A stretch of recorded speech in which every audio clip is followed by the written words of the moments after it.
Mr. Delforge, whenever you're ready.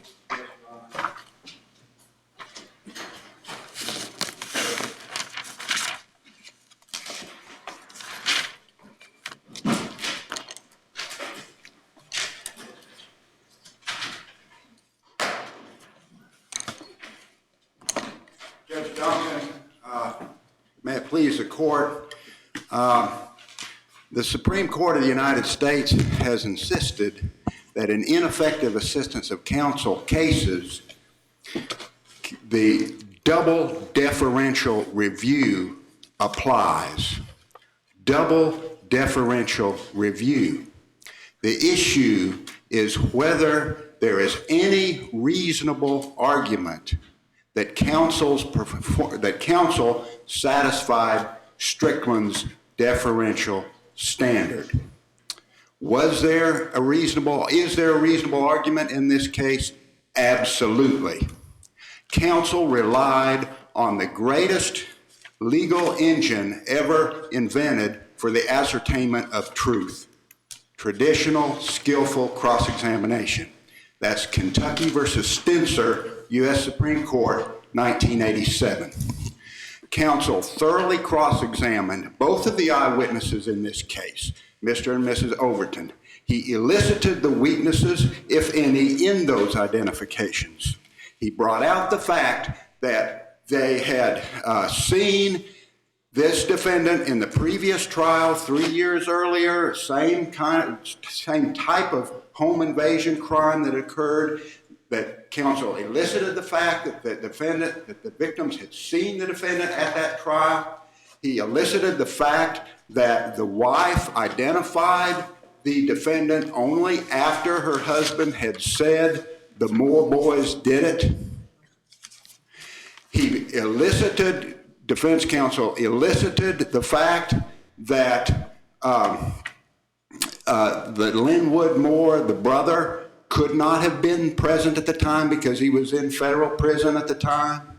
Counsel presented an alibi defense through petitioner and his mother that he wasn't there. Counsel elicited all of this information that the psychologist's affidavit says that she would have presented had she testified. Defense counsel elicited this same type of evidence on skillful cross-examination. He elicited the fact that the victims were under high stress. He elicited the fact that the victim, Mr. Overton, was looking down the barrel of a gun when the shooting occurred. He elicited the fact that there was a subconscious transference by pointing out that he had seen the defendant at the previous trial. Okay, all of these circumstances that the psychologist, now the defense is saying that cross-examination is no longer the greatest legal engine for determining truth, but the psychologist, the psychology professor at your local university is now the greatest engine. Okay, so this case must be reversed. You surely can't be saying that it would have been inappropriate for counsel to have introduced such testimony. No, absolutely, Judge Duncan, you're right. There's a big difference between being allowed to present, and the judge. See, we don't even know if the state judge would have allowed this testimony. It's abuse of discretion standard as to whether he would have even allowed the expert to testify. There's a huge difference between saying that eyewitness expert evidence is admissible or potentially admissible in a case and crossing the Rubicon and saying, oh, but counsel, you're ineffective unless you do so. And there's not another case in the country like this. This case is novel. As a matter of fact, Judge Fox admitted in his order, he says that the court recognizes that although this judgment amounts to no more than a straightforward application of Strickland to the unique facts of this case, the court's decision may be considered novel. And that's at Joint Appendix 720. Novelty and federal habeas do not mix. It's like oil and water. There is no Supreme Court precedent, clearly established federal law by the United States Supreme Court that requires defense lawyers to go out and hire expert witnesses on eyewitness identification in order to provide effective assistance. When we cross that Rubicon, then every defense lawyer, there's 100 cases being tried in North Carolina this week, okay, just like this case, okay? Those lawyers, every lawyer is going to be looking over his shoulder wondering, wow, am I going to be found ineffective because I had an eyewitness identification case and now, holy cow, the federal court and on federal habeas are saying I've got to hire an expert witness. That is adding a level of due process that is not required. If that's going to be the standard, it cannot come from Raleigh, and with due respect, it cannot come from Richmond. It can only come from the United States Supreme Court. If they're going to mandate, if they're going to create this new rule that lawyers must hire expert witnesses, okay, you've got the Ninth Circuit and the Sixth Circuit saying that we don't require this, that we're not going to require these psychologists to come in and provide this sort of expert eyewitness identification. We will rely on the greatest legal engine ever invented for the discovery of truth. We will have relied on it for 300 years. And that is good enough. Skillful cross-examination. This jury was perfectly capable of understanding and seeing, yes, it was a cross-racial identification. Everybody in the courtroom knew that that was a cross-racial identification. Okay?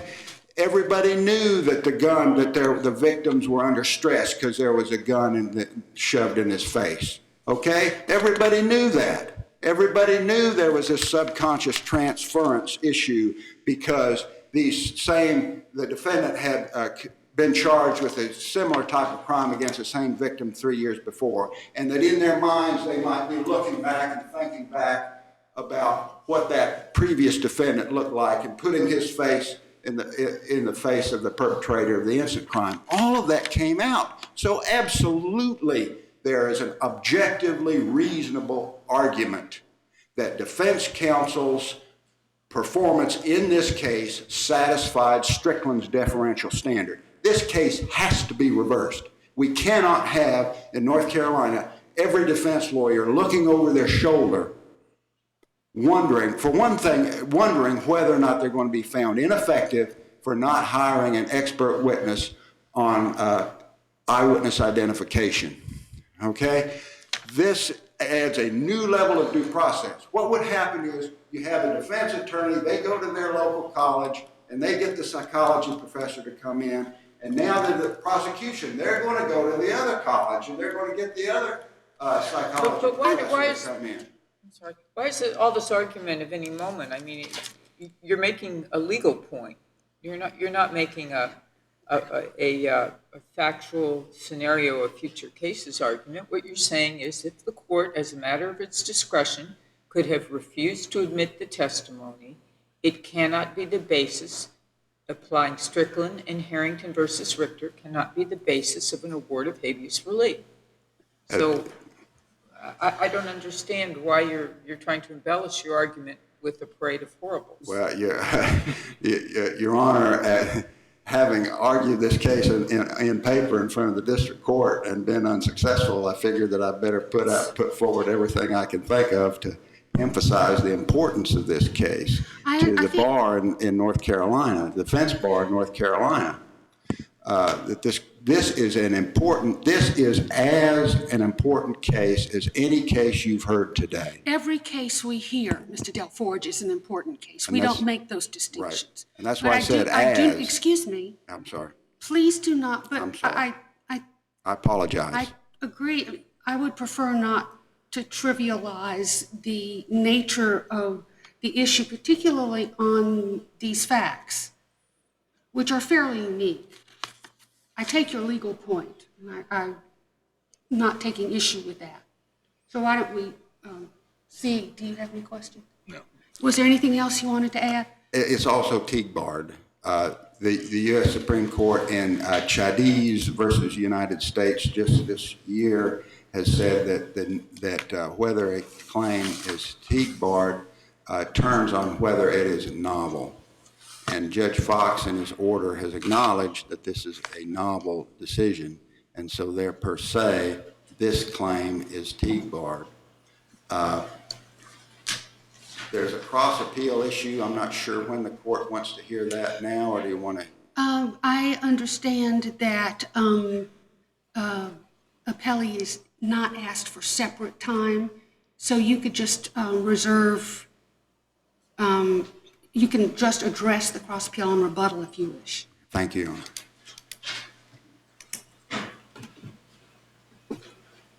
Ms. Grimaldi?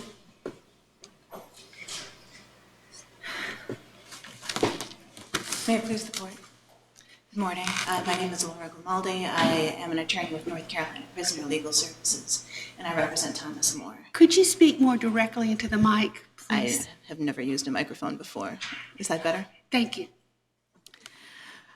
My client was wrongfully convicted on unreliable eyewitness identifications that were not meaningfully challenged by trial counsel. On the facts of this case, trial counsel was constitutionally ineffective for failing to obtain an expert in eyewitness identification. How can you be constitutionally ineffective for failing to do something that the court was within its discretion to refuse or grant? I mean, just filling in a little bit, and I guess maybe it varies from state to state, but, before I started this job, I had about 30 years' experience in Virginia. This evidence would never have been let in. I've never heard of a court in Virginia allowing expert testimony regarding the reliability of eyewitness testimony, because the general rule applied there is that it's a comment on the credibility of other witnesses testifying in the trial. So if you have courts within their discretion able to refuse to admit this kind of testimony, how can you have a constitutional deprivation of a right? Well, the standard is abuse of discretion, and I would submit that had this testimony been offered and was not permitted, and it would have been an abuse of discretion on the facts of this case. How would it, I know the facts are troubling. There's no question. Saying it was the Moore boys and one of them wasn't even there.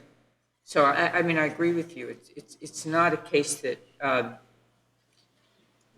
that is a slam dunk by any matter of means. But why would it be an abuse of discretion on the facts? Perhaps you could build the evidence that makes it an abuse of discretion. Okay. In offering the testimony, counsel would show that that the identifications in this case, all of the phenomenon that affect reliability, the presence of a weapon, stress, cross-racial identification, the fact that there was a previous acquaintance under a stressful experience, feedback factor, unconscious transference, all of these items are not within the common sense of juries. You're making a very good factual argument, and those facts are present potentially as a potential impact. But Judge Keenan's question I took to be a more legal question. Mm-hmm. How can a lawyer be held to have been constitutionally defective if a judge could have, and under North Carolina law as well, could have, within its discretion, refused to admit it? If I'm understanding you correctly, though, that when it comes to discretion, that discretion is not boundless.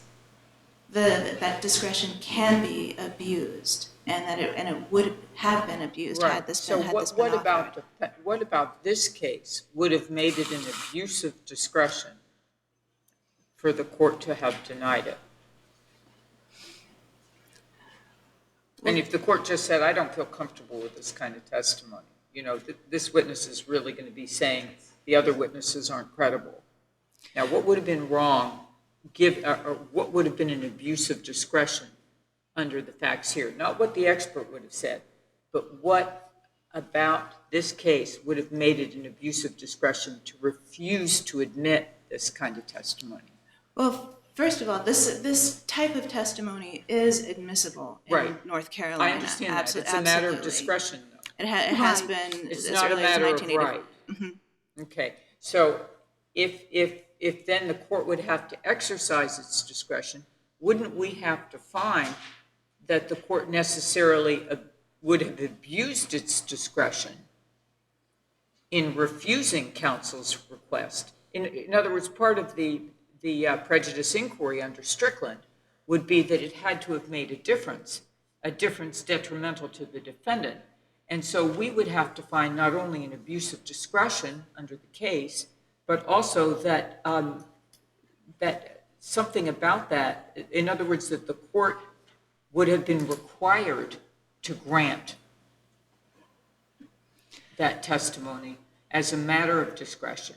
And why would it have been required to do that, even though it was entitled to do that under North Carolina law?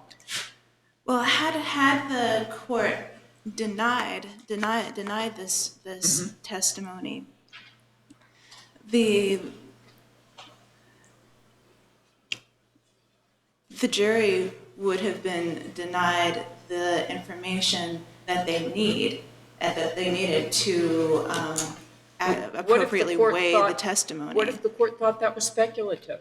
Just because an expert has some studies that show that people who see a witness when there's a gun pointed at them nervous, what if the court says, I don't have confidence with this study? I don't have confidence with this kind of testimony. You've got some pretty strong arguments you can make on cross-examination, and I really would prefer not to inject this level of speculation by admission of the expert testimony.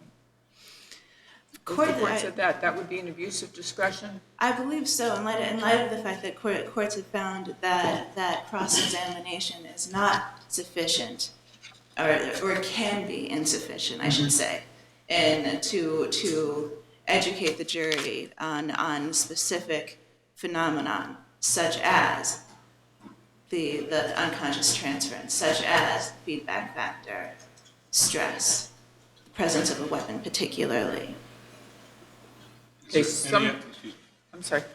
Is there any evidence in the record that the defense lawyer even considered calling an expert witness?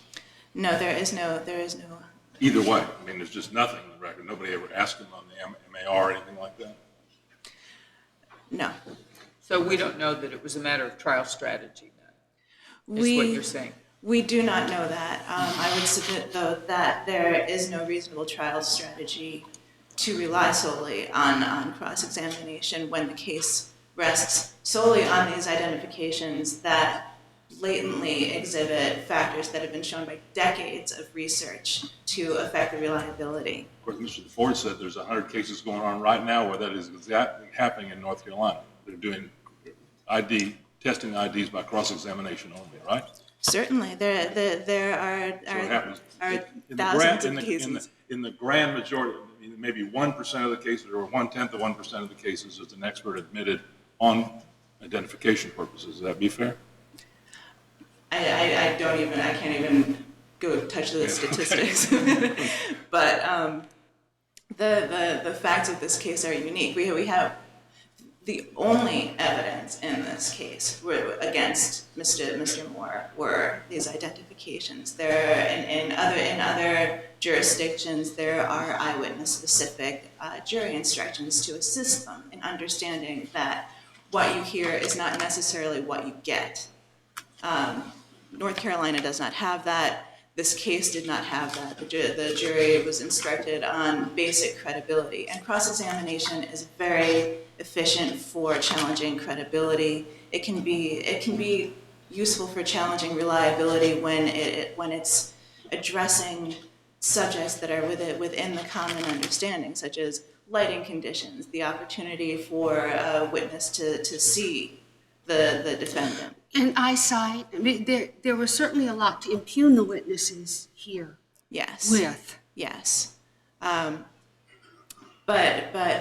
cross-examination And I would concede actually that counsel in this case brought out the elements that affect the reliability, but he could not bring out the effect of those elements on the reliability of his identifications.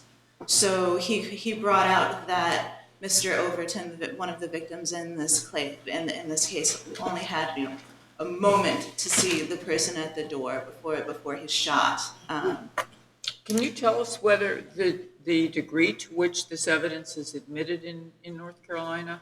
I know you said you wouldn't be able to. I do not know what the statistics are. I can tell you that Is it a rare phenomenon? I don't think, no, it's not a rare phenomenon. In 1985, the Knox Court in North Carolina said use of these experts is increasingly popular. And in 2006, for instance, there was a form motion offered by the Office of Indigent Defense Services to request funds for an ID expert. It was actually fairly common. I don't know the percentages though. I was talking about what cross-examination can and cannot do, if you find that relevant. So cross-examination can bring out that there was a gun, that they were under stress, but it cannot bring out how that affects reliability. He brought out that Mrs. Overton made her identification only after she heard her husband say it was those Moore boys, it was the same ones as last time. But counsel could not bring out the effect of those statements, the same unconscious transference, the same feedback factor that I've been discussing. He can certainly bring out that the witnesses are extremely confident in their identifications, but he cannot bring out that confidence is not related in any way whatsoever with accuracy.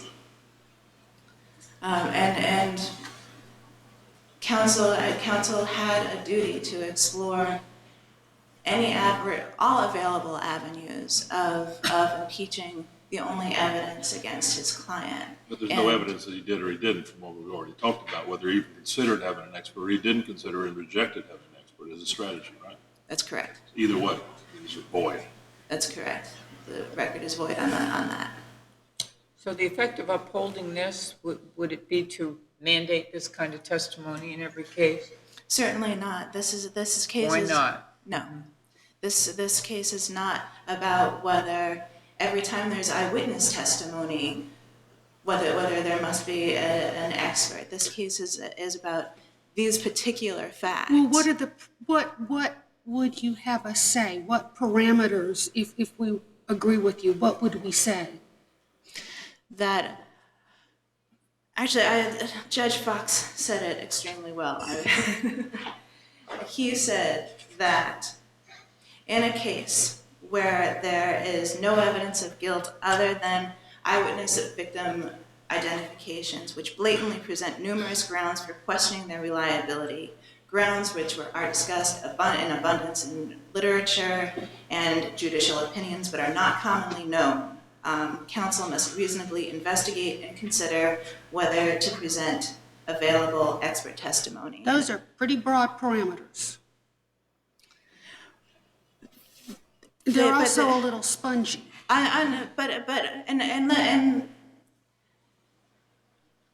Again, what makes this case different from other cases is that there are no corrective instructions that other courts have relied on, and there's no other testimony. So when every case that I've read denying similar claims, the courts have relied on the fact that there has been some other evidence of guilt.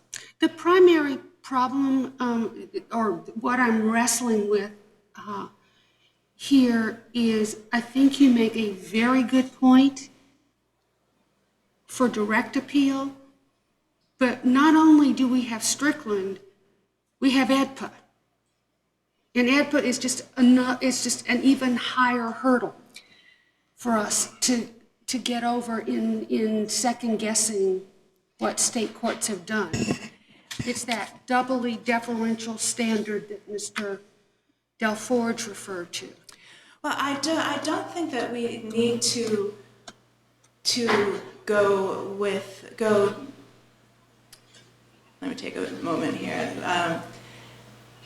In his briefs, Mr. Delforge relied very heavily on Harrington v. Richter and this double deference. The trial court's decision was not only an unreasonable application of Strickland to the facts of this case, it was also based on an unreasonable determination of the facts in light of the record before it. The state court's findings were that the jury heard all of the evidence surrounding the identification of the defendant, and that the defendant does not suggest that there is any more evidence regarding this identification. And this is in the face of a very detailed expert affidavit explaining issues with these identifications. It appears that the state court did not acknowledge or consider the presence of that affidavit in his decision, and I believe that is objectively unreasonable. I do believe that he unreasonably applied Strickland to the facts of this case, that it's in fact a strong ineffective assistance of counsel claim, but we don't even have to go there because his determination was based on such an unreasonable factual finding. What about Mr. DeForge's point that this is Teague barred? This is a straightforward application of Strickland to the facts of this case, and Chavez was very clear that they were not just making a straightforward application of Strickland when they decided Padilla, but they were in fact addressing a threshold question of whether the information about deportation even was covered by the Sixth Amendment. As I have found no Supreme Court cases stating that a straightforward application of Strickland is Teague barred, or for that matter, not well-established federal law.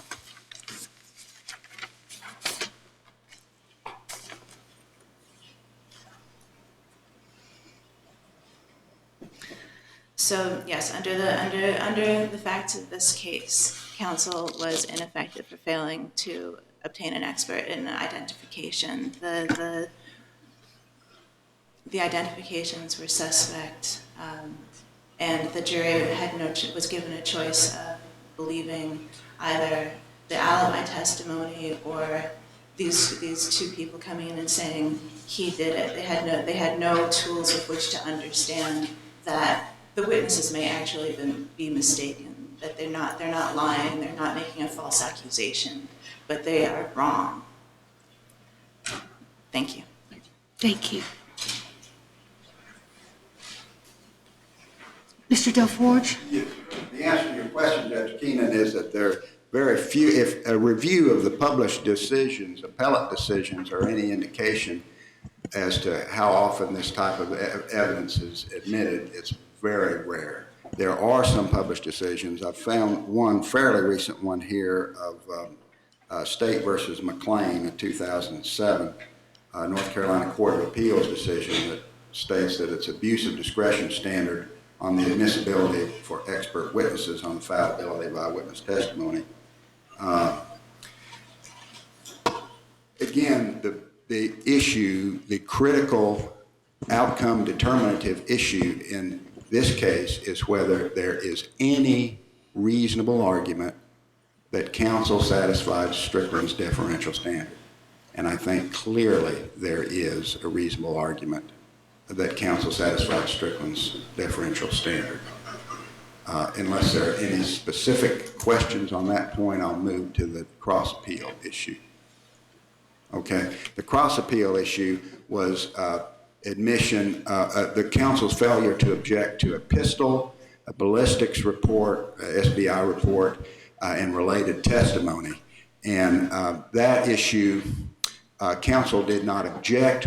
What counsel did was he neutralized that evidence on cross-examination. He brought out the fact that the pistol was found 5 or 6 miles away from the crime, and the police couldn't tag it to this particular offense. How do you neutralize irrelevant evidence? that is most likely inadmissible. I mean, you can't just go pick up a pistol and bring it into a court where there's a pistol involved.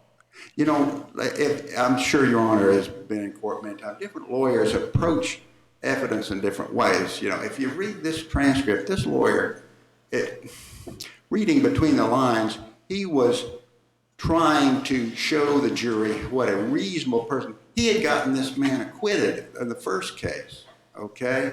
He had gotten the case dismissed, same type of case, same defendant, same victims. Okay, he utilized skillful cross-examination, and he got his case dismissed against the man.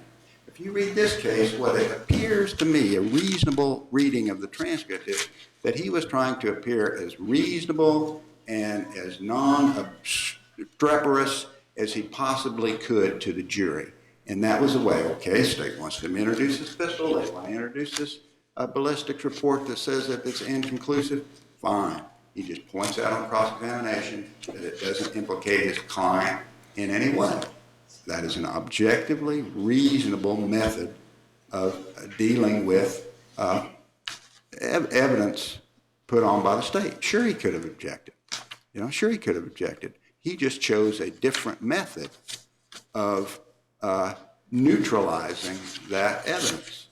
And also the Court of Appeals, the State Court of Appeals, found no plain error here. There is virtually no difference between our state plain error standard and the prejudice prong of Strickland. The plain error standard is probable impact. As a result of the error, would the jury probably have reached a different result? The standard of review, the prejudice standard under Strickland, is whether there is a reasonable probability of a different result. And in Seagroves versus State versus Seagroves, which I cited by citation of additional authority, shows that there's virtually no difference between those two standards. If the court finds no plain error, then the court will find that there's no reasonable probability of a different result. It's a probability or a reasonable probability. There's no material difference between those two standards. So by the Court of Appeals finding no plain error, that found that there was no ineffectiveness because there was no reasonable probability of a different result. Again, the critical point about this case is this is a federal habeas case. This demands deferential review. Harrington versus Richter, the court said that defense counsel didn't have to hire an expert witness, an expert blood witness to counter the state's blood witness, but the lawyer could choose a strategy of skillful cross-examination of the witness. And that was perfectly legitimate and perfectly reasonable. And that is the reasonable thing that counsel did in this case. We really don't know that that was his strategy because there's nothing in the record to say whether he considered hiring an expert and admitting an expert or not. There's just nothing there, right? That's right. But the U.S. Supreme Court says you must look at the record and say, is there any reasonable argument that counsel satisfied Strickland's deferential standard? And clearly there is. The decision of the district court must be reversed, the conviction reinstated, and this federal habeas action dismissed in its entirety. Thank you. Thank you, Mr. Delforge. Ms. Grimaldi, I notice that you are court appointed. We would like to thank you